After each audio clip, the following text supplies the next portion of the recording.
Welcome back to Illiana Stock Car Podcast. No, Radio. Illiana Stock Car. It's right there. It's right there. Yeah. Welcome back to the basement, in front of the curtain, and our guest this week, Brandon Buju. You can say your last name because I'm going to butcher it. Mulch, like mulch. Mulch. Oh, easy. That's easy enough. Yeah, there you go. Welcome in, Brandon. We know that you're out east, kind of Michiana area, and you have your own kind of thing going on with social media and the Buju Chronicles. And you've teamed up with, I believe, Top Row Media a little bit on some things. So we've brought you in, and we're going to talk to you tonight about kind of all things out east. But we're going to take you through the whole episode because you're going to be our fill-in reporter. Because he volunteered for it. I did ask. It was consensual. So we'll kind of go over last week real quick and kind of see where the discussion takes us. But as we get started, of course, we've been talking Hell Tour, also Hell Week, because they had 7 races lined up, and they rained out 5 in a row. So for week it's a wet summer. Yeah, for week three, they had one winner, which was Billy Moyer Sr. at Benton over in Missouri. And then they rained out until, I believe it was Sunday night I was watching. No, Windy Hollow also got rained out. So they raced last Monday or Tuesday and then didn't race again until just yesterday, Monday, which was at Camden. And I don't recall who won because it was a late night. I went to bed because, we're up early delivering beer this week, Mm-hmm. So Hell Tour keeps going on. With that going, week 1 is still out. We'll be at Kankakee Monday, July 6th to finally finish week 1. But it's kind of wild to see how many races have got rained out, and it was kind of a benefit to Shady Hill. We had some people come in late. We had racers we had a racer from Bloomington. I mean, the pits were packed, over 100 cars. The stands were packed for autograph night as always. And I'm pretty sure Shady Hill Speedway was the only dirt track in the I guess tri-state area. It would be, of course, Illinois, Indiana, Kentucky, because I believe Butler got their show in. Because all the rain down south, there were tracks that had big shows coming on, canceling on Thursday. And then we had actually 2 guys, Braden Doyle and Bo DeYoung, were at Fairbury for their show, and I think they called it about 5:30. They booked it back to Shady Hill to race and made it in time for what would have been the B main, but we had the third car that was already there was too damaged to run, so those 2 actually got to just take a few hot laps and head right into the feature. So Shady Hill had a great night, all things considered. There's plenty of complaints on Facebook, about the track surface, and outside of that, I mean, packed pits, packed stands, good racing. Frank Marshall's just been on a tear here the past couple of weeks, and so he of course went back to back in the modified division. Who else won? Let's see. Kyle Cooper won the late models. David Hurst finally got his first win in the bomber class, and our buddy Josh Lank's boyfriend Aaron Tapman won the 4-cylinder class out there Saturday night. And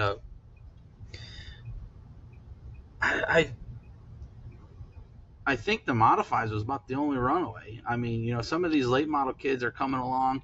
Keegan Tousley, he broke in the feature, but him and Kyle Cooper were running for a few laps there. I know Lynn Johns is out there running, and that late model class is getting stronger and stronger, and it's very exciting to see double digits, the past couple of years. Because of the switch over from crate to steel block and 23-degree, very limited motor builds, A lot of these super guys have all kinds of crazy builds that aren't allowed, and aluminum heads, and all all the mechanical stuff that I don't really know, being a photographer and not a racer. So um, it's kind of hard. And the closest steel block series is over in Ohio and kind of West Virginia area, and so I don't know that we've ever really got many of those or any of those to come our way. Might be time to get the steel block series to come through Shadyhill, truthfully. There you go. But yeah, so it's good to see the car counts up. I hope they stay up. Yeah, and building a division like that in this economy anyway, it's rough. Hats off to Billy and Tammy for just sticking with it. Yeah. Well, they've got a great sponsor in JB West. I know that they came on a couple years ago, and I know they handed over quite a bit of money, and that was kind of the biggest thing they took on. And speaking of sponsors, shout out to Miller Lite and Indiana Beverage. We had our night at the races, corporate night, if you will, out there, and I know we had quite a few people show up after I heard the numbers, so that was exciting. I'm sure plenty of beer got drank. Of course, plenty of beer always gets drank at the racetrack, But yeah, we had a good night out there at Shadyhill, and Kankakee rained out Friday night. Kind of just everybody, I know Grundy rained out. Yeah, Grundy rained out Friday. We were texting Friday, you, me, and Aaron about the tracks, just checking them off. Okay, we're all going to Kankakee, and we're not going to Kankakee. So Yep. that autograph night got pushed back to the 10th. So we do race twice next week. Monday the 6th with Hell Tour, and then again Friday night, the 10th, for autograph night with the vintage guys. So that'll be a packed night, busy night, long night, which we're used to at this point. But yeah, and it was all in all a good weekend. I think that was about the only racing that we really had. Because Grundy rained out Friday, and then they had their leased show with the monster trucks out there Saturday. So we, Goodaker Photography wasn't in attendance. That's the leased show. They were doing their own thing, which worked out because I got to be at Shadyhill. By accident. Yeah, kind of by accident, but ended up undercover bossing in the photo booth with Mom. And every once in a while, it's good to see what it looks like behind the register. Yeah. Well, hopefully you remembered how to use the register. I remembered how to use it. I just don't remember everything's at on it, or what the prices are for anything. When the banquet rolls around, my head is spinning. I can't keep up, But yeah, that was kind of it for us. But Plymouth had some stuff going on. That also included monster trucks. Yeah, we did have monster trucks. Friday ended up raining out at Plymouth, but we did have the National All-Star Pavement Midget Series on Saturday. Kyle O'Gara ended up winning that feature. It was a really good race. I'm not necessarily the biggest open-wheel guy in the world. I think sometimes those races get kind of strung out and not always the most exciting. Starters. But man, it was a good feature. I mean, it was throw a blanket over the top four for the entire race, I felt like. And then and they brought a ton of those midgets, too. I feel like that was the most I've seen for a touring midget race in my area in quite some time. And then the National Compact Touring Series was there as well. They brought about 30 sport compacts for the show as well. And Jeremy Dameron won that in another real exciting race. That was another great race. So, yeah. And I think it was the biggest crowd at Plymouth all year, too, as well as monster trucks. Not like a little destruction to pack it in the stands. Yeah. We did have Ryan Newman on the card as well. That helps. That helps out a little bit. And I got to meet a childhood hero in Sammy Swindell. He was as brief as I expected him to be. He met expectations, but I got the job done. I got my picture. I feel like Buju is going to be showing up at Grundy every so often. Yeah. I'm definitely looking forward to brackets, if nothing else. I saw you also meet old T-Mez. Yeah, he was really cool. If I'm gonna be honest, I didn't know who he was going into the show. Like I said, not the biggest open wheel guy in the world. Yeah. But I mean, we were on the track, and my buddy said, we should get a picture of T-Mez. I go, where is he? And T-Mez just turns around and goes, what's up, guy? Just started chatting about how the car was. It came out, the car was scraping. Yeah, we head down to IRP next. Yeah, it was just really cool. Super cool guy. And it's just one of those experiences that you come away with like, I'm going to be rooting for this guy from now on. Yeah. Yep. That's awesome that Irish Saunders was able to kind of put that show on. And I think he did a great job promoting it. I saw some photos on social media where again the stands were full, and that's always great to see. And yeah, we're traditionalists. We love our circle track racing, but sometimes you got to do things you don't necessarily love to do to be able to do the things you love. Yeah. And it can be hard to see, kind of thin stands on a Friday or Saturday night at a racetrack, as the sport struggles. It's expensive. Racers complain, fans complain, prices are too high. This breaks, that breaks. The show ran too long. A million reasons why not to go. And then on top of things, you have streaming services, which adds that many more reasons not to go to the racetrack. And I believe the discussion should probably be had, like, let's start finding reasons to go to the racetrack. Yeah. If it's monster trucks, school buses, crazy ass people firing themselves out of a cannon, we haven't done that for a few years, but so be it. Get to the racetrack and support the racetracks, because the people that listen to this really love racing, or they're our mom. And so those that are listening to this, we hope you definitely get to the track all the time. I know we talked about it last week about, we certainly promote and condone family time, and we hope that the family time makes it to the racetrack. Yeah. And I feel the same way about, and I don't have a very large audience, but I know my audience is also the diehards. So I try and preach more, like, get the word out to the people that don't necessarily know. I think racing very much speaks for itself. I think if you put fast cars beating and banging in front of each other and 3-wide finishes and stuff like that in front of somebody, the product speaks for itself. We just have to get them back in the stands. So bring those new people out. Talk to people from work, the people that you run into at the grocery store, whoever it may be. Get new people back out to the races. Yeah, I can't tell you how many times I've heard, it's just cars driving in circles. Yeah, on TV, that's what it is. Go watch it in person. Right. Like South Bend is my home track, obviously, and I made a few posts on my page about the events we've had over there in the last 8 months or so, and it's still weekly. I'll get a comment, I thought that place closed. It's like the word isn't as out there as you might think it is. Not everybody I think knows. we heard that about Illiana every year we went. Yeah. And unfortunately, it's true now. Eventually it came true. Eventually it is true, yeah. I guess it's the self-fulfilling prophecy there. I thought that place closed. Nope. Oh, is it up for sale? Nope. Yep. But yeah, losing tracks is tough, and we know there for a while that South Bend was gone. Whatever the reason may have been, it's back, and I know that they've got quite a bit of support, and albeit mostly Night of Destruction, less wreck stuff. People like that, but I do like that they took on adding a racing class, to the night, And rumor has it you're getting back behind the wheel this Saturday night. We're gonna try. The driver waited way too long to try, but we are gonna try. It's just a bunch of stuff that's gonna take 5 minutes. It's just 100 different things that are gonna take 5 minutes, and it's already 100 degrees outside, and I work full time, and I do 2 podcasts and whatever else. So yeah, I think we'll make it out there. I think we'll be okay, but it's gonna be a stretch. But yes, that is the plan, to be back out. It's Hornets and Night of Destruction stuff, as you said, this Saturday at South Bend, and fireworks. I know the South Bend fireworks shows are very fire in the sky. Yeah, people get fired up about those. I'm excited. It's the first one I've been able to see in years. Yeah.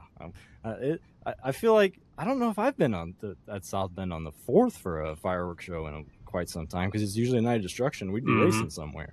So yeah, I'm excited as well I'm not the biggest fireworks guy in the world either, but South Bend does a very good show. News is Kevin is.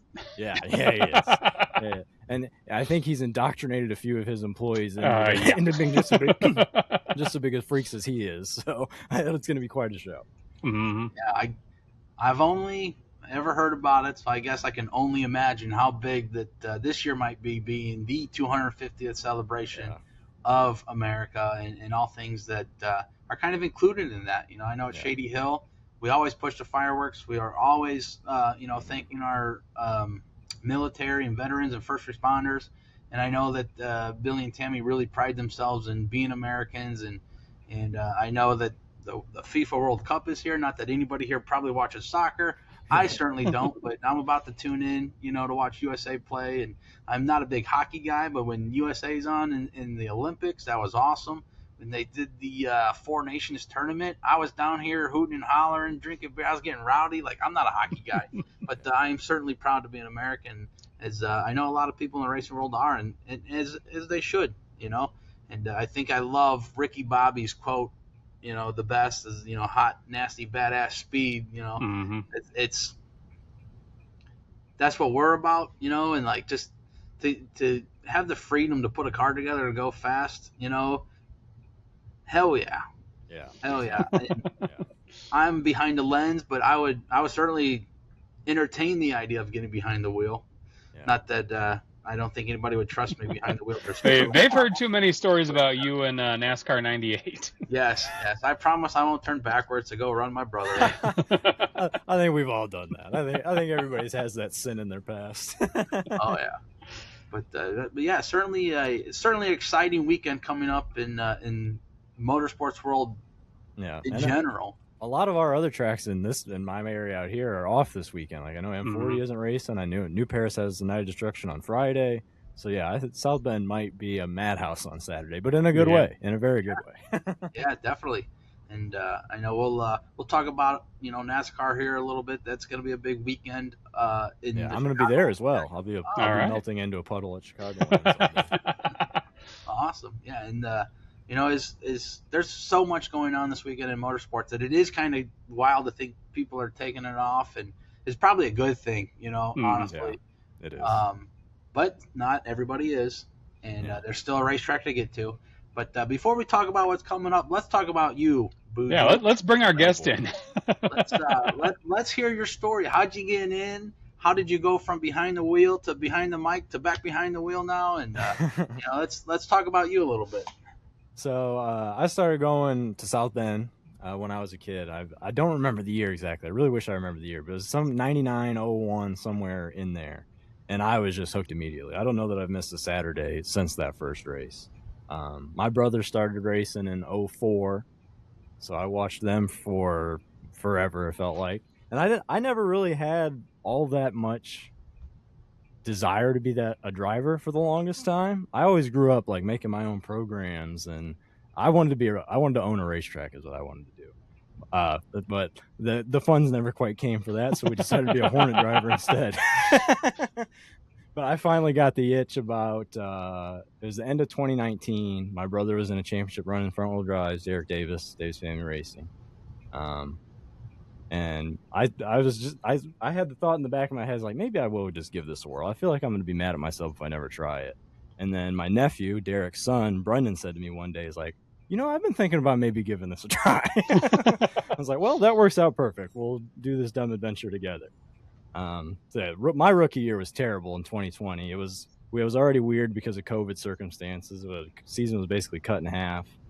I bent the car about 3 weeks into that first year, and I couldn't keep it pointed in the right direction forever. And then somehow started on the front row of an A feature at the end of that year, won one, and then was really hooked from there.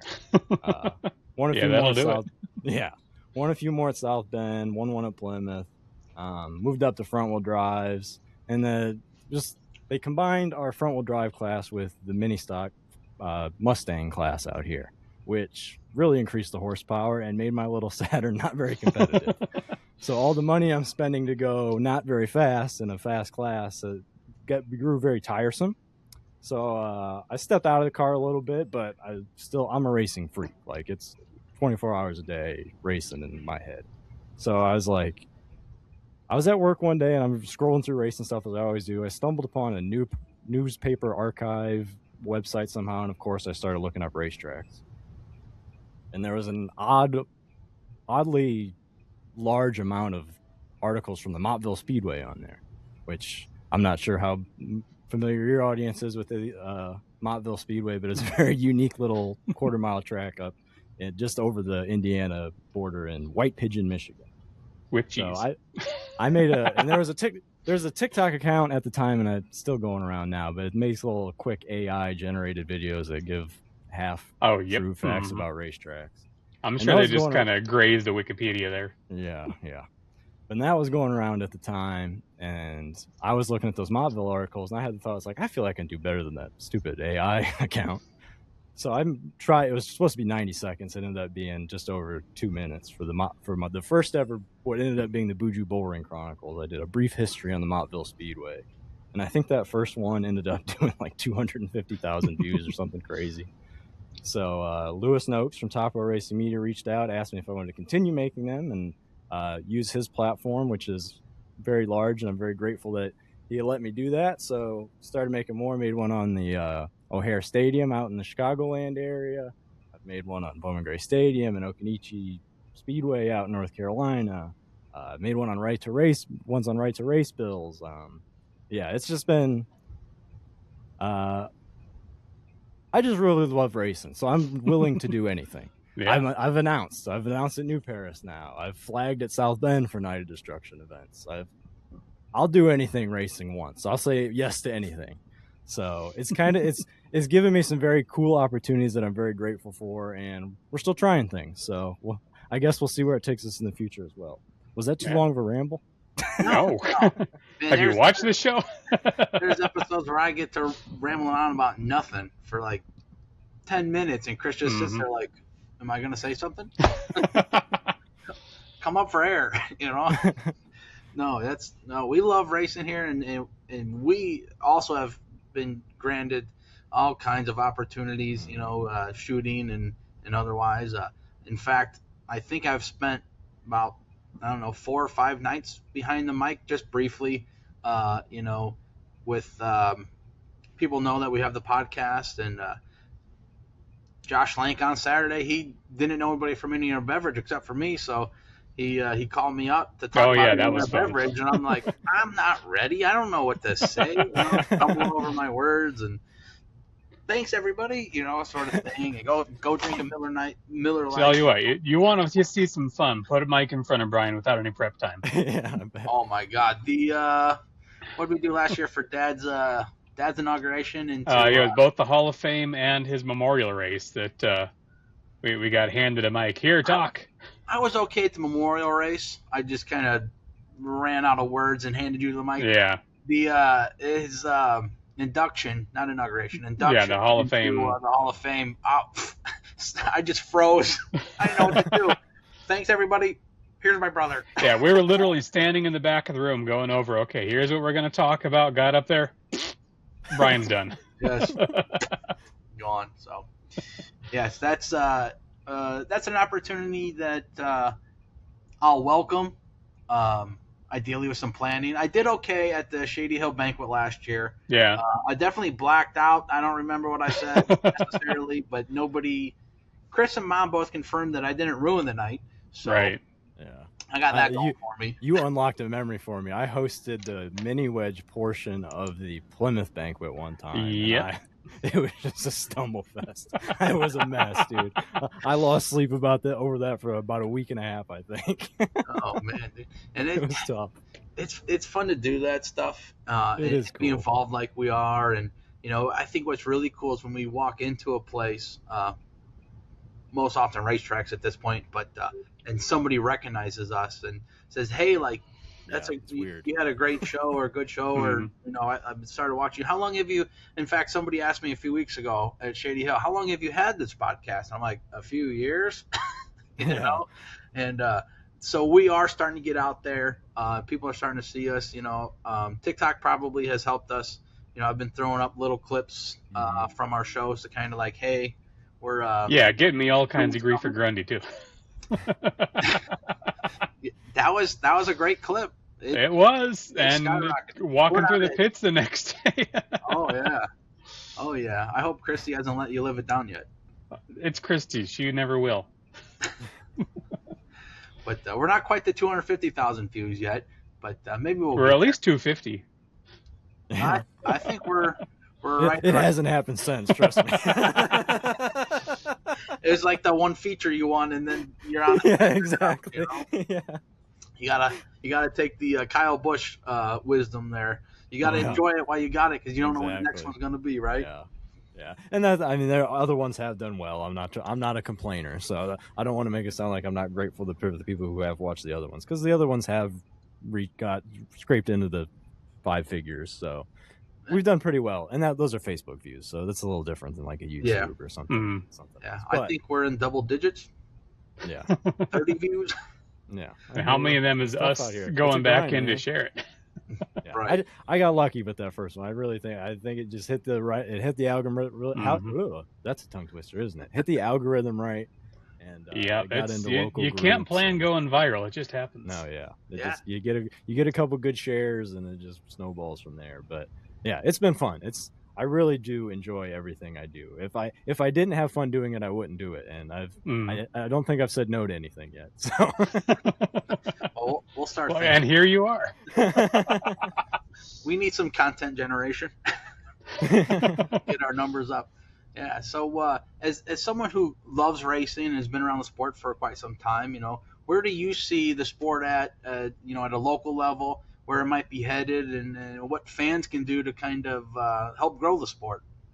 I mean, if we're being honest, if you're looking around, it's not awesome right now, right? I mean, I feel like we get good crowds for big shows and we get good car counts for big shows, but the weekly shows I've been at have been struggling pretty well for both. And I wish I knew what the answer was. I feel like I'm trying my best to do what I can to get people out there, but it's just like I said, I feel like the product speaks for itself. And if we get those casuals or the people that haven't been in 25 years, or they went to a demo derby at the fair once, but I've never been to the races, if we get those people out, I feel like it starts swinging in the right direction. I do feel like we have momentum outside. Let's see if this makes any sense. Now you got me on a real ramble here. I feel like we have momentum as far as people talking about racing again. I feel like the Cup Series has kind of got some momentum again a little bit. Maybe the ratings aren't necessarily up, but I feel like it's being talked about a lot more than it was 5 or 10 years ago for sure. I feel like it was in a real hole 10 years ago. But I feel like there's more positive energy around the sport. It's just getting people back out there to see it and to remember that they like it or know that they like it in the first place. And I wish I had the answer. I definitely feel like promoters as a whole can get more creative, but I'm not the one putting my money on the line. So that's easy for me to say. It's always easy to spend somebody else's money. Yeah. I don't know. I want to see full stands and full pits everywhere, just like everybody else does. But I also understand the struggle for everybody. Like, I'm having a hard time fielding a Hornet right now. So who am I to say? Who am I to judge a street stock driver for not coming out, or for a family of 5 to not pay to get into the racetrack at the same time? Yeah, we've been talking for weeks now. The hurt is not. It's not one track doing something wrong. It's the entire sport is suffering, and I feel like a lot of it's economic. It's expensive to go to the races. It's expensive to put a car on the ground at the races. And it's not even the race that's expensive. It's everything that you got to pay for during the week before the races to then go to the races. Yeah, it's everything else is expensive too. So it's like you got to put gas in the hauler. You got to do all those 105 5-minute things that you haven't done in a year. Yeah, if I had money left over, it would be going into the race car. I just don't have any left over. Yep. Yeah, I know.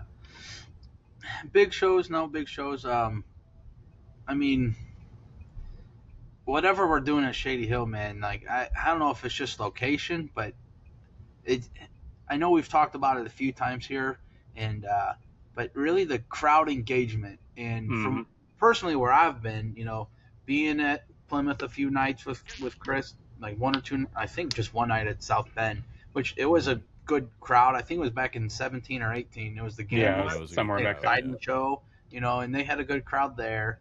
I've been to Grundy. I've seen Grundy. Obviously, we shoot at Grundy. You've been there a few times. And there's nights where it's really thin, and there's nights where it's like that's decent. Kankakee past couple years were a little thin. I think this year, I think the reality of Kankakee being done for good, has probably got a few more people out there, than in years past.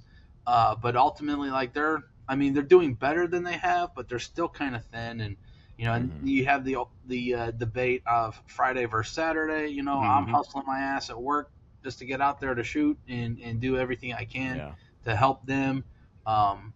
But I know that, working families, You know, like it's tough to make it on a Friday night. Yeah. You know, especially for racing. You know, how many times have you seen racers have their car loaded, attached to their truck, and they take that into work so that they can leave straight from work to make the show a Friday night. I've done right? it, yeah.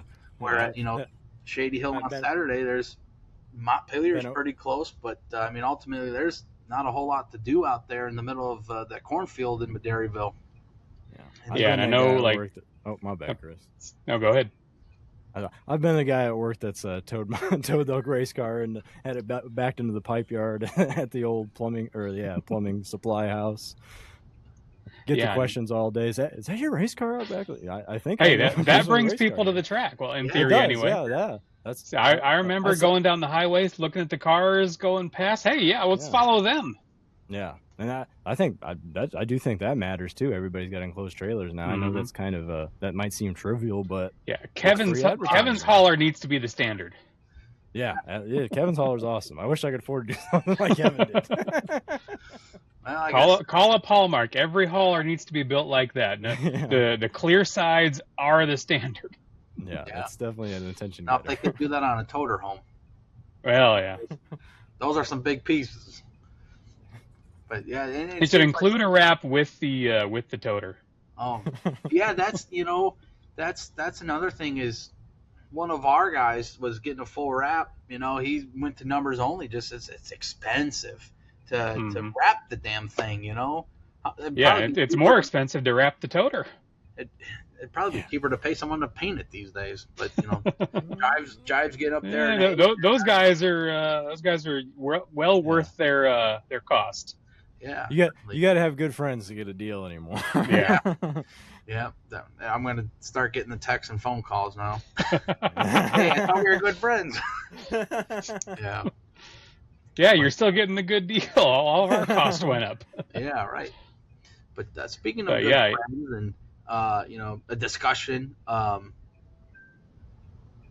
we talk about getting people to the racetrack. I think a big thing, and this actually kind of stems from a negative, because there's been some complaints and there's been some drivers that have voiced their opinions on social media and have decided to go elsewhere to race, which is their decision. Do you? It's expensive to race. Go do you? It's your money, man. But I think we talked about it with Knippenberg years ago on the podcast. But one of the biggest things about getting people to the racetrack is local, and you might be willing to drive 2 or 3 hours to a racetrack to race, but who you having beers with afterwards or talking with afterwards, or are your friends and family following you? And I know that there's a lot of strong supporters for some of these racers, and those friends and family will more than likely follow, but for how long? And so as we see local tracks disappear for whatever reason, Peoria, Tri-City or whatever it is down there towards St. Louis is closing, but then Belle Claire or something's opening. Anyway, we see local tracks close, and now these drivers and friends and family have to go hour, 2 hours, 3 hours away. And so when that support falls off and it's not as fun anymore, now we got racers getting out of racing. And so staying local, I think, has a huge play in getting people to the racetrack, because you got family that races, and if they race within an hour or so, you're there, you're with them, you're supporting them. But if they're like, well, we're gonna race 3 states over, you might be like, nah, not for me. I'm gonna go to the local track this weekend because it's 20 minutes from me, right?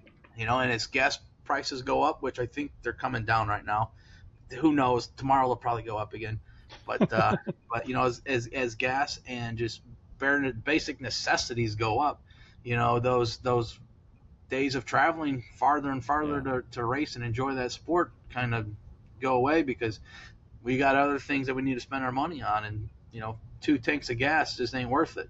Yeah, exactly. And it's like I'm talking about going to the Chicagoland race this weekend and coming from South Bend. Yeah, that's a drive for you. There. Oh my God, I got told that. It's just gonna take be a 30 tank across, and a half. you'll be okay. Oh my goodness gracious! Need a brake job after that. probably less construction down there too. Even with the 12 miles, I counted it because I drive this way for work. Yeah.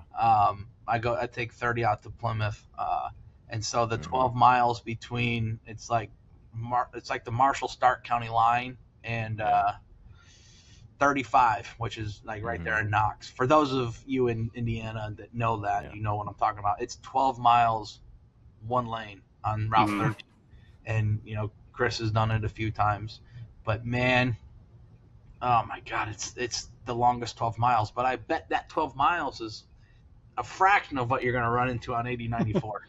I can confirm, wrong, yes. I've driven through both, and honestly, 30 to Sauk Trail to Laraway might be the better choice. Yeah. I might be considering it then, honestly. But yeah, you talked about like tracks closing and losing the opportunity to race closer to home, and we were affected by that. So, I mean, South Bend Motor Speedway is literally 7 minutes from where I'm sitting, and now that's one class gets to race every 2 months, for the year, that kind of killed our motivation a lot. I mean, that South Bend was 7 minutes away, and now the next closest two are M40 and Plymouth. Those are both about 50-ish minutes away. And then New Paris is another 5 or 10 from that. And then you get up to Kalamazoo, an hour and 15, and then out Grundy Way and all that stuff. But it was when we were all together and we were all going to South Bend and it was all just rolling down the bypass, taking the exit and rolling into the pits, it was a different atmosphere. But now that you have to be more on your game, and it's like everybody's got to clear their schedules more, and there's more racing on Fridays now, and it's not as easy for us to be together and to do it anymore. So that's like Brian said, that's absolutely part of what's hurt our attendance as a race team at racetracks. All right, somebody say something. So, but yeah, you made a point there about switching, because like I know was it last year Kevin switched Plymouth like mid-season from Saturday to Friday to try to bring more cars and more fans, and Grundy after Rockford closed, they were experimenting with some Saturday. I think they're still experimenting with some Saturday dates, because I feel like it's about every other week I got to be there on Saturday too. But it's a little. I mean, it hurts me honestly, because I can only be in so many places at the same time, so I'm having to juggle schedules. But it's good to see promoters at least trying something, throwing something at the wall, seeing if it sticks. I know on Grundy's side, we tried Saturdays. We got about the same crowd in the stands, about the same crowd in the pits as Friday. So, Grundy historically has raced Friday. I feel like Friday's the better choice out there, but, why not run Saturday too? Yeah. And Brian asked earlier about maybe where I see it going in the future. I'm worried that we're on the verge of losing weekly racing as a regular feature. I mean, conversations with promoters I've had, and I'm not going to name names, obviously, but it feels like that maybe if not next year, certainly the year after, I feel like promoters are going to have to start looking in that direction. It's like maybe we only run big shows, or we only run every 3 weeks or something like that. I don't want to see that. In 2016, after Illiana closed, well, I guess before Illiana closed, there was, I'm not going to name names, there were people discussing, a shortened schedule, running just the bus races that bring in the crowds, maybe do a couple actual race car races, just enough income to pay all the bills for the year and call it a year. Yeah. I get it. I mean, I see what the Night of Destructions bring in versus a weekly, 5-class race night. I get it, absolutely. Right, and we had a conversation a couple years back with Billy and Tammy from Shadyhill, and a lot of that revolved around, they've got to pay all of their bills the whole year based on 20 nights. That's if you get all 20 in. And that's if you get all 20 in. So, when you look out in the stands and you see there's nobody there, you look in the pits and you see there's nobody there. Yeah. I get it. I would be discouraged. I probably would struggle to keep going too. But, you get to where you put some buses in a figure 8 and that packs the stands. Yeah, that's it's very tempting to start doing that. Yeah, and then I don't know what the show at Plymouth ran the promoters, and that's obviously none of my business anyway. But I'm sure Ryan Newman wasn't cheap, but those stands sure were full on Saturday.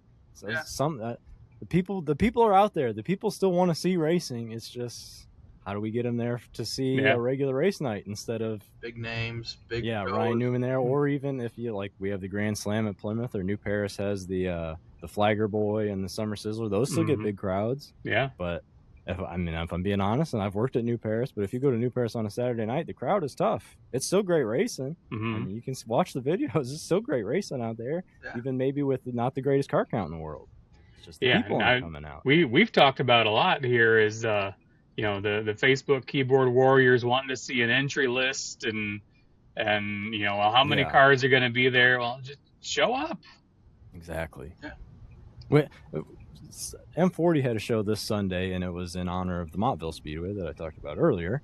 It's called the Merle Classic with Cheese, which is a great name for a race event. But and they didn't have a great crowd either, and I think they'd admit that. But they were trying something. It was supposed to be a light, fun show, and I think they averaged about. I think the average was 7.5 cars in each class. They had 4 classes racing, and honestly, they were 4 great features. Yeah, the Crown Vic race was probably one of my favorite features I've seen this year. It doesn't necessarily take a lot of a lot of cars to make a great race. Yeah, you can have a great race with 2 cars. NHRA does it all the time. Yeah, quite a few people still show up to those from what I've seen. Oh yeah, well, I mean that's a little different with the all that horsepower straight down the for sure. the strip there. Right, but it's in its own right. And I obviously our uncle and our grandfather both did drag racing, so it's just ingrained in our blood at this point, motorsports and horsepower and racing. But back to the point about going to limited schedules, I would argue in the driver's favor of how limited are we talking? Because case in point, Shadyhill put on a $1,000 to win Crown Vic show and got 5, of which 1 broke and couldn't race the feature, so we ran 4, and they right by them they paid out the $1,000 to the winner. And they paid the full purse to all, I think 5 drivers, at least 4. Right. But when you start limiting the schedule, and these racers look at how much money they have to invest to put a car together. Well, I'm not going to do it for 5 or 6 nights. We had the Lucky 7. Look at the Lucky 7 series, which was good when Plymouth was still dirt and they were doing 14 races. It was 7 here, 7 there. When Plymouth pulled the dirt off, insert argument over here, put the dirt back on. When they pulled the dirt off and got rid of that Lucky 7 series, well, now they're only running 7 shows. Yeah, for the same amount of money. But and you mentioned running 7 there and 7 here. Right. If everybody does start running limited schedules, it gives promoters an opportunity to work together on those schedules to maybe everybody has an opportunity to race everywhere. But then the problem is the race promoters have to work together to make that happen. And we all know that's not necessarily the most realistic thing in the world. Big problem. Shout out to Shadyhill and Kankakee working together. That's awesome. I love that. They're doing really well. We're excited for it. And I know for a little while the promoter at Plymouth and the promoter at South Bend was at least holding his own operating. But it's easy to agree with yourself, right? Most days. Actually, I don't know about that. I don't know. I question myself quite often. Well, there's certainly a lot to debate in the racing world, and I'm sure everyone has their opinion on matters and what works here and what works there, and we see it all the time, right? We scroll Facebook Sunday morning, hell, even Saturday night, because you guys at Plymouth get done at 9 o'clock, and like we're still running heats at Shadyhill, and I'm seeing you guys have features, finishes, and which is awesome. It's great. You can go home and get some sleep or whatever. I'm getting home at 1 a.m, but to each their own. But we see plenty of complaints and negativity about racing, and we could go on for days, weeks, months, and never find the real answer. So. And all that being said, I was at a show that was a packed house with 2 great races on Saturday. So there you go. At the end of the day, maybe there's hope. Light at the end of the tunnel. Yeah, and some tracks pride themselves on getting done early. Yeah. And some tracks survive by selling beers and hot dogs till 1 in the morning, right? Yeah, and this was a 2-class show. I mean, the attraction, right. Right. And they had an autograph session that the fans seemed to have a great time at. The line for Ryan Newman was about half a track, it seemed like. Right. So, they did a great job getting everything in, and Irish and his crew did a fantastic job for a one-hitter show night at Plymouth. And I'm looking forward. I think they have another one in August. So it's a Thursday night. Yeah, Thursday night fun. I think that's in I don't know. I'm not gonna say in memory, but some sort of race. Yeah. Named after somebody. Gotcha. But yeah, certainly we could go on and debate and discuss. But we'll take a break for that and bring you back on later to do more discussion and more debate. But we got some racing coming up that will probably give us more stuff to debate and discuss about. As long as it doesn't get rained out. Right. But kind of kick things off. Hell Tour starts week 4 this week. In fact, they raced last night at Camden. I don't know who won again because it was late and I was in bed. But they're down in Tennessee and then over to Arkansas and then come back up to Illinois to kind of do week 4 and then head into Kankakee Monday night the 6th. I've already mentioned that to finish week 1, which Tanner English currently holds the point lead. So we'll see how that finishes. And then to kick things off for NASCAR, Grundy County Speedway is hosting the Star Spangled Summer Smash 6-pack. Is that what it's called? Summer Shootout number 3. That's such a long name. Star Spangled Summer Bash 100 laps. There you go. And Midwest Pavement Midgets. Sorry. Yeah, I hope there's no smashing. Hey, whatever gets the crowd. Okay, but those cars are expensive. Which if we go back to your comment about driver's list, I saw one. There's 22, and it looks like a pretty star-studded field as far as Chicagoland regional super late model goes. I did see Michael Atwell was entered in Penn Sauter, so a couple traveling teams. Yeah, Boris Yurkovic at this point, he's kind of a traveling team when he comes up here. His hometown's listed as Illinois, though. Right, but where's he race at? Everywhere, not here. We see him, catch him in Florida, catch him at Berlin. I mean, he's all over the place. So hopefully he gets back to a Chicagoland roots and has a good show. I tell you what, if we have a show that was anything like the first 2 legs of the Junkyard Dog 30 last time around, man, those were some great races. I hope this one's just as good. I'm sure it will be. I saw Zolot's, and he loves his 100-lap races. So he does. Hopefully he gets his nose dirty and or clean. Keep it clean, no wrecking. But, compete, we like competing out here. That's what brings the fans in. Fans don't want to come sit down and watch somebody win by half a track. They want to see some beating and banging and rubbing, because rubbing's racing. That's right. God, Aaron's gonna have something to say about that. Yeah, he always does. But so that kind of kicks things off, headed into the Chicagoland NASCAR race. So there's all kinds of stuff going on in Joliet. Yeah, so I don't know the full schedule, but I know that there's a lot of hype, I think a lot it's of excitement. ARCA and trucks on Friday, and I got a good guess that Brandon probably knows the schedule since he's headed. Don't. I don't. Get there. I'm pretty sure it's ARCA and the Truck Series on Friday, and then the O'Reilly Series Saturday and the Cup Series Sunday, traditional NASCAR weekend.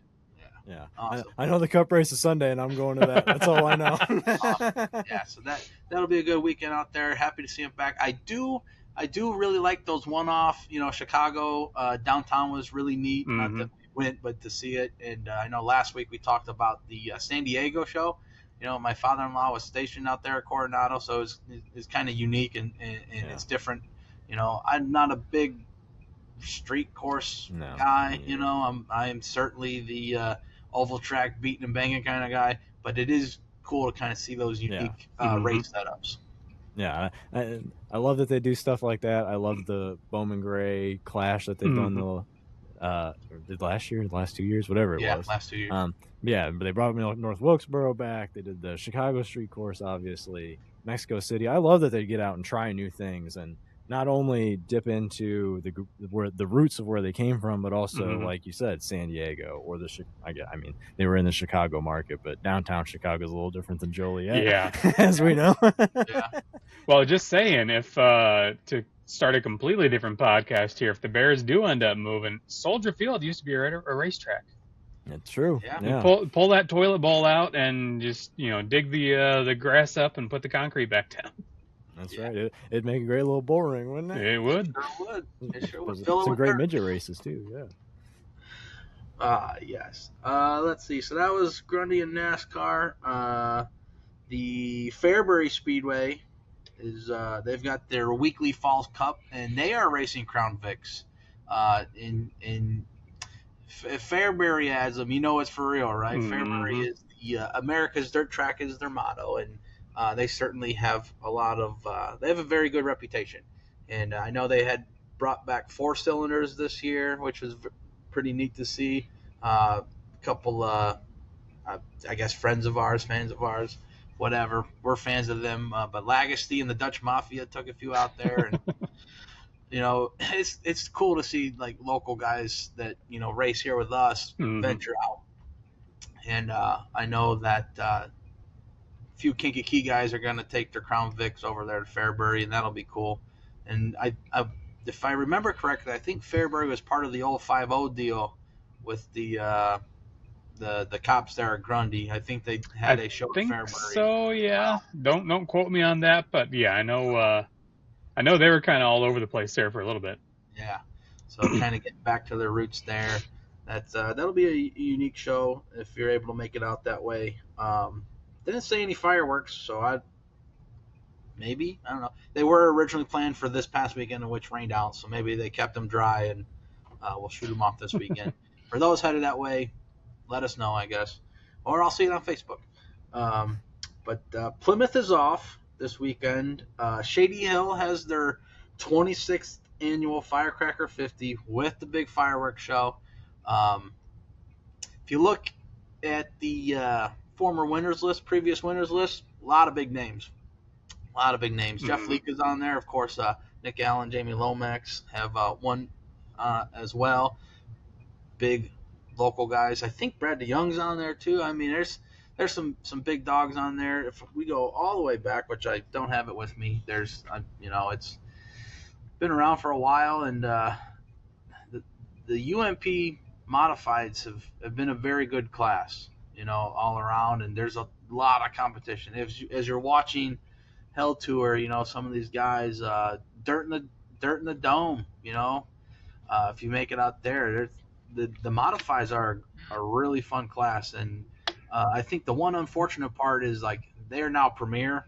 They're no longer a support class for the late models. It's modifieds can run their own show, and it's that's neat and a little bit unfortunate because that means it's an expensive race car, and you got to be talented and probably have a fair amount of money to be competitive in that class.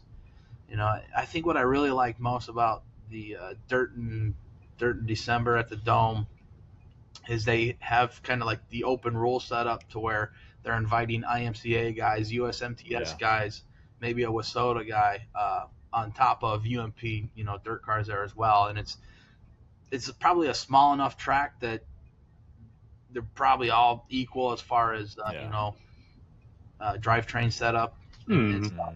That it's you're not running some big track where this setup is better versus sort of thing, and so the rules are probably really negated by the short track. And there's been a lot of character there, a lot of character. A lot of characters there too. First time last year. I'll never forget. Viral moment. Sean Wilcher rolling it over in qualifying. Yeah, God, he could have bought a whole super late model race team with how many T-shirts he could have sold that weekend.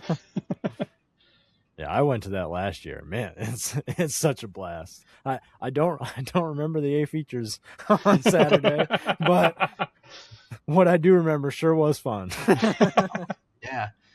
even asphalt guys, man. I've seen you've made it out to Eldora and stuff, so that's awesome. Yeah, I'm a very new dirt fan. I had never, the only dirt race I'd ever been to until I went to Eldora for the Dream warm up last year. I went to the last big show that Plymouth had on dirt before they went back to asphalt. Okay. That was a sprint car show. Yeah. I don't remember what the tour was or anything, and they Probably had mini All-Star sprints and stuff like that, something like that. They had mini sprints on the infield track and stuff like that, and I was just like, whatever. It was okay. It was a race. It was fun. It was whatever. But I moved on, and my buddies finally convinced me that we got to try Eldora. Yeah. And they dragged me out there, and boy, were they right that we had to try it, because I was hooked. I've named my dog after the racetrack since then. I've been back 3 more times since. Yeah. All for big late model races. Mm-hmm. And that's my scope in dirt racing so far, is the big late model races. So I know the guys that are contending in those races. And then obviously the names that fill in, like the Mark Marlers or something like that. Sure. But yeah, I'm still learning that side, but man, the dirt late models sure are fun to watch, especially at Eldora for me so far. We also went to Brownstown last year, which is nice. a really fun race. Yeah. There's some really unique races in dirt that you don't get on asphalt. Exactly. And there's some really unique asphalt races you don't get on dirt either. No, yeah, exactly. Yeah. And that's what I grew up an asphalt kid. The closest dirt track to here would be Shadyhill or Hartford, I guess. I don't know. I'd have to measure that out. But I didn't go to any of those until I went to Hartford. I guess I did go to a Hartford show a few years ago, but that was more of a Night of Destruction type deal. But I never went to those as a kid, and we had the local channel, so I wasn't seeing much on TV either. So what I knew was South Bend Motor Speedway until later we started going to New Paris or then Plymouth. And, the dirt world has been opened up to me, because we grew up at Illiana. When Illiana rained out, we'd hit up Crown Point, so we got kind of a taste of dirt there in the early days, and then being in the Chicago TV area, every once in a while we get lucky in Santa Fe or Raceway Park could be on TV, so we could catch a little more local flavor. But so Cameron Scheidler, I've been going to dirt tracks. Yeah. But hey, I had to, I feel bad for what happened to him in the future, but I did make sure when we had that autograph session, I went down there and said, "Hey, look at me! I am here at a dirt track." Yeah. My knowledge of dirt racing up until the last few years was PlayStation 2 games as a kid, or like VHS. Dirt to Daytona, I love that game. Blockbuster, that's a great game. World of Outlaw Sprint Cars 2002, hell of a game. Mm-hmm. Yes, so I guess that leaves just one more local show to mention, which we already have. You're knocking the dust off, getting back behind the wheel, but South Bend has their July 4th Mechanical Mayhem plus Hornets. Yeah, Hornets? Yeah. See what all the buzz is about with the Hornets, folks. Nice. I tried that out at New Paris a couple times. But no, South Bend Night Destructions are always one of the best. I would put them certainly among. I know Rockford had legendary ones. New Paris has great ones out here as well, but South Bend's certainly right in there, just in the discussion for all-time great Night of Destructions. Mm-hmm. And then the Hornet class is always going to do something exciting. Oh, absolutely! I can promise you that. Yeah, there's probably going to be 80 of us. We've given them grief a lot about there being the H feature cresting over the on-ramp there at 1 a.m. and Jay and I look at each other and we're shooting this one from Victory Lane. But I'm excited. I want there to be, I hope there's 150 cars there and 180 of them are Hornets. It honestly, the Hornets could bring anywhere between, I'm going to say like 28 to 90, honestly. That's a big gap. Well, it's back in the day. It was tune into Saturday. It was always good when we didn't have to use Tony math to say there's this many cars here. I'm hoping we get to do that again. Yeah, no, Tony knows he's my friend. 150 cars. I know there were some nights he was counting the toter vehicles too, but still. Yeah. The stuff broke down out in the corner. A good 20 of those cars are probably in the auction or across the street. yeah, they're at Wolf's. Yes. But yeah, it will be an awesome show on Saturday. Whether I think the Hornets, the night of destruction and fireworks. I think you truly have you can't go wrong with that. Triple header show. Yeah, for sure. You know, and every race I've been to at South Bend so far this year has, you know, it's been excellent. You know, sometimes you get pictures. We get pictures of Buju taking video down the backstretch.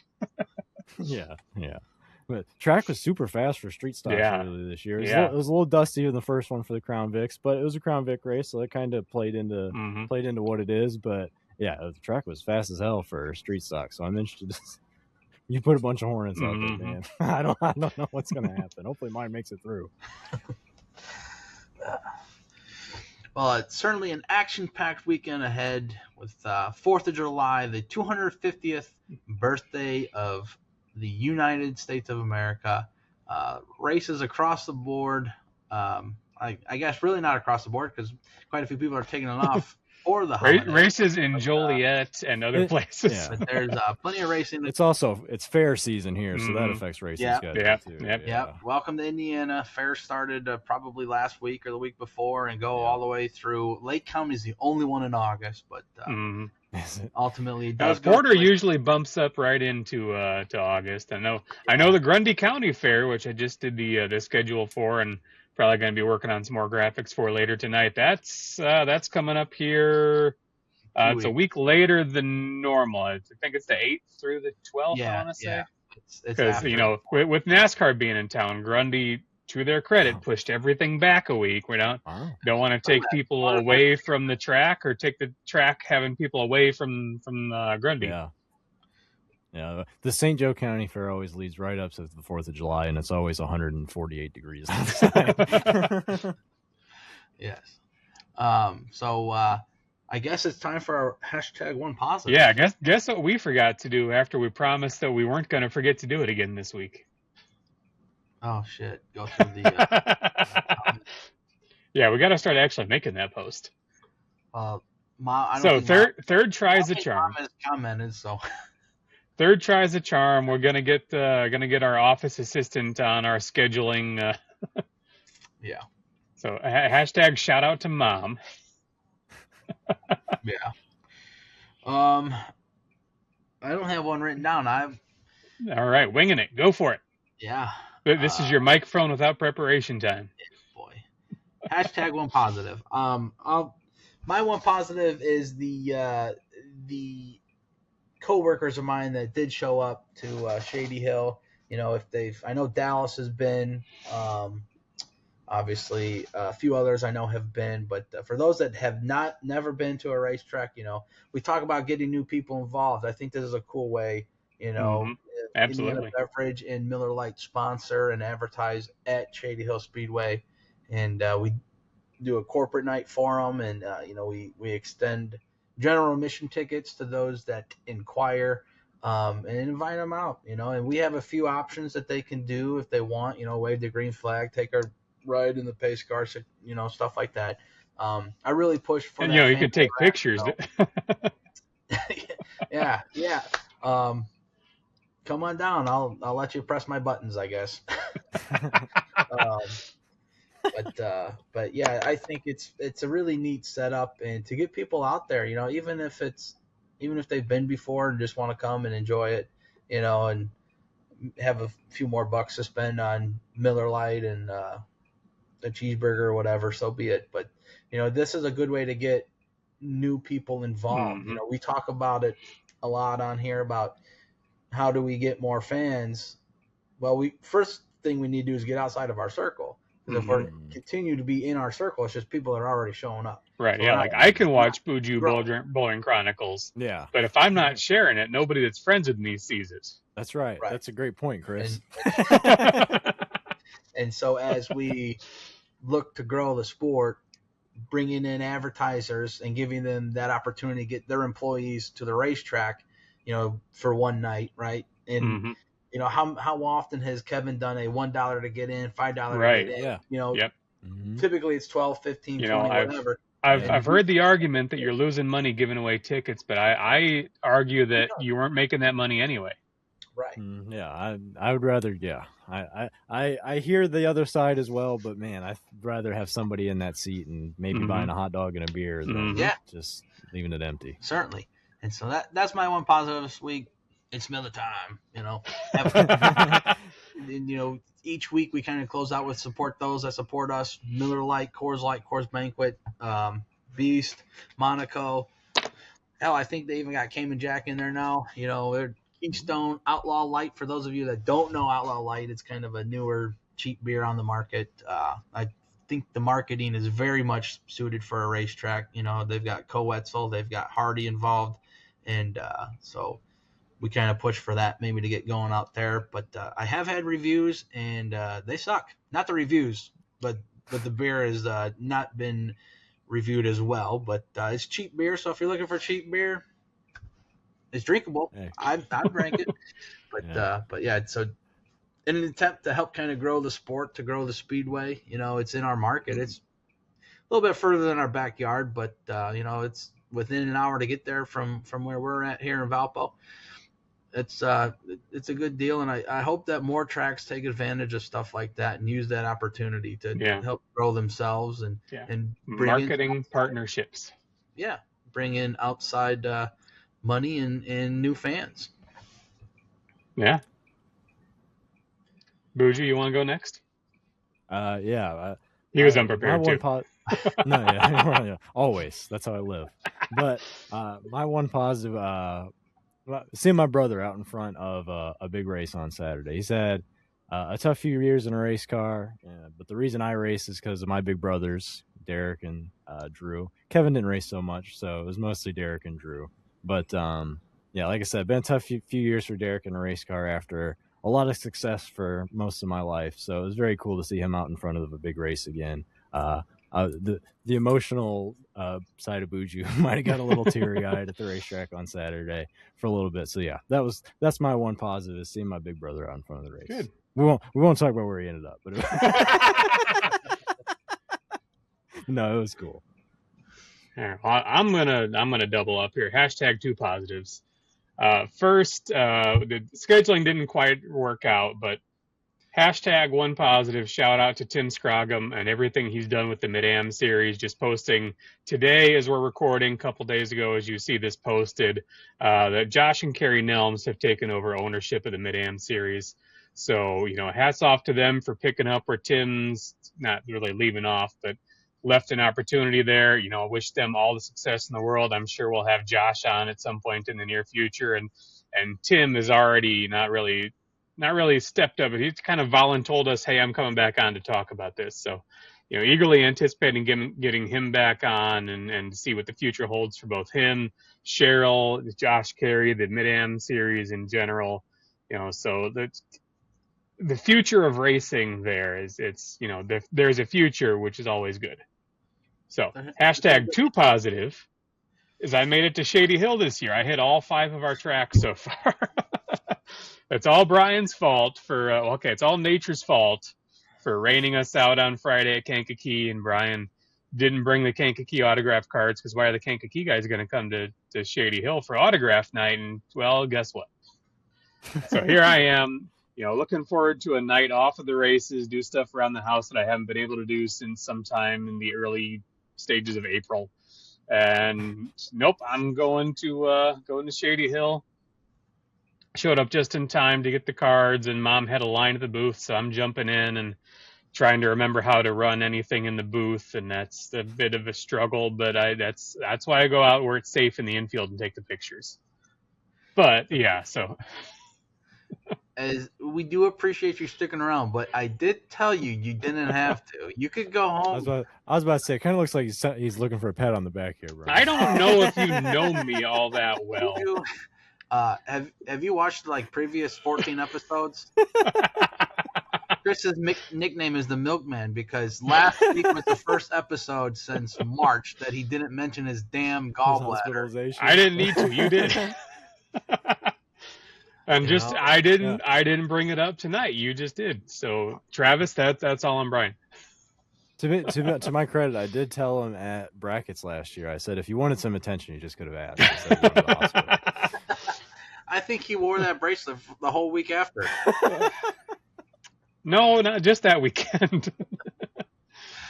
Yeah. Well, we appreciate you coming on, Buju. No, it was fun. Yeah. Thank you, guys. Yeah, we'll certainly bring you back on and discuss a lot more. Who knows what social media will offer us this week or the ensuing weeks. Hopefully some good news. But we appreciate you coming on. Why don't you go ahead and let everyone know where to follow you? Yeah, so I'm Buju Bullring on everything. Buju Bullring on YouTube, Facebook, TikTok. I have a Twitter. Don't post there much, but yeah, YouTube and Facebook are the big ones, I would say. Launching my own podcast here very soon. Not to be a competitor, but no, a solo thing. Competition's at the bottom, cooperation's at the top. There we go, exactly. We should all be pulling in the same direction. But yeah, just a podcast about being a race fan through a real big race fan's eyes. We'll see where it goes. I don't know. I don't have a grand vision. I have small ideas, so we'll see. We'll see where it goes along the way. But Bleachers and Features, July 12th is the date that I have set for that. Intending on Facebook Live. I'm not 100% certain on that, but it will be available Facebook, YouTube, and your favorite podcast streamers. And then I do the Bullring Chronicles as well on my pages. I do some GoPro stuff. Everything is on the Buju Bullring accounts. If you like racing history, current racing, my tagline I put on the on social media is short track racing history, culture, and coverage. And I feel like that's a pretty apt description of what I do. So. Absolutely. Awesome, man. Well, we certainly appreciate your time. We appreciate all you do for the race scene.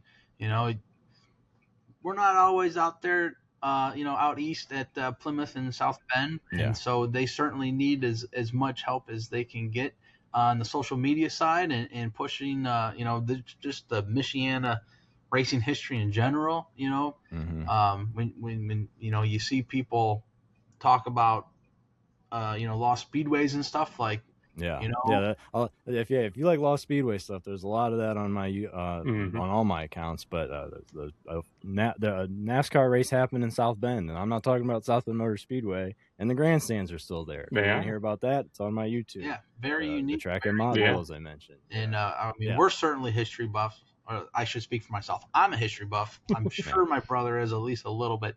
It's you mean really cool. That stack of pictures I have over there? Yeah. That's No, that's just you being a hoarder. Okay, so the stack of old racing programs that I've got over there. So are you a hoarder or a history buff? I guess they're the same. Right? You can be both. Look at all my history buff stuff back there. But yeah, anyway, we appreciate all you do for the race scene. That goes back to you guys. Yeah. Thank you, and we appreciate all of our listeners sticking it through. Whatever we rambled on about tonight. Hopefully you guys have some thoughts and opinions. Share them with us. We won't look at them until we will look at them, and we're gonna remember to post about the one positive. Until Chris reminds me to look at them. But just got to remind you before we start recording. Thank you to all of our supporters, S4 Motorsports, Damn It videos. After Hours Mowing, we still need to get him. Yeah, we got to do something with him. I'm sure he's appreciating all this free publicity. Oh yeah, sure. Who else? Well, if you want to be thanked here, Goodaker Photography, Goodaker Design. That's us. If you need pictures of your race car or your picture of your race car on something, we can take care of you. Come to a racetrack where we're at. That helps, yes. But I did driver cards for Marky Sontag. He hasn't shown up to Grundy yet. Oh, that's true. But yeah, so thanks everyone for listening. We appreciate you, and look forward to seeing you all at a racetrack this weekend. Yeah, see you guys at the races.